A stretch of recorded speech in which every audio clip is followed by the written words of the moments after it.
another thing to consider when picking your stove is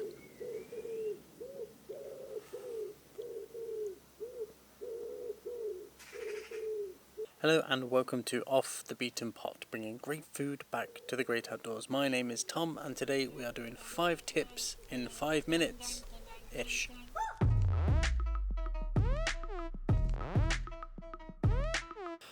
So today we're looking at choosing your stove for a trip.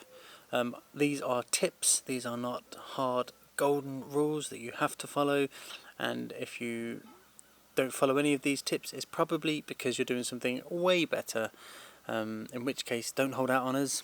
Share in the comments below and I'd love to hear what you guys have to say. Anyway, moving on, tip number 1 is budget. So there are thousands of different stoves out there. Some you can make yourselves. All you need is 2 soda cans, and if you've already got the cans then it's free, isn't it, apart from your time. Or you can spend hundreds and hundreds of pounds on fancy, very specific stoves and everything in between. So I would recommend working out what your budget is. If you want to buy new, then there's plenty of options, but I highly recommend heading towards the second-hand market when looking at buying your gear. So moving on to tip number 2, and that is looking at restrictions. There's no point in buying a stove if you're not allowed to use it. So there are some examples where you're not allowed to use alcohol burning stoves or wood-fed stoves or open fires, and in some places such as Wistman's Wood in Dartmoor you're not even allowed any fires whatsoever. So you need to do your research while you're planning your trip, because this will dictate to some extent what you can actually take with you. Tip number 3 is the fuel actually available for your stove.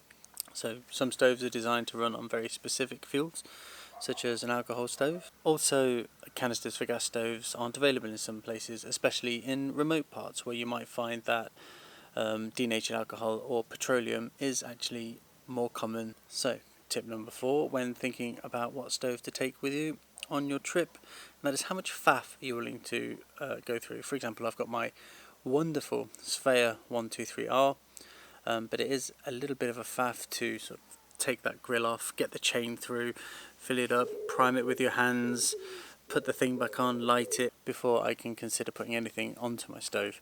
It's a bit of a faff. So for a lot of people, including myself, that process is all part of the experience, but you've got to ask yourself, are you that person too? Another thing to consider is altitude and cold weather. So some fuels don't work in cold weather at all, and it's worth, again, in the planning, knowing what fuels they are. You can get very specific high altitude or extreme temperature mixes in canisters. Certain alcohols work incredibly better than other alcohols, so it's just a little bit in your planning to work out what is optimized for altitude or cold weathers, and then also given the opportunity to practice igniting these and using them in cold weather, because cooking in extremely cold weather is very different to a lovely summer's day at sea level. Bonus tip is use the stove you've already got, or the stove you can afford to buy, or the stove that you are able to beg or borrow. There are lots of ways of getting your hands on a stove.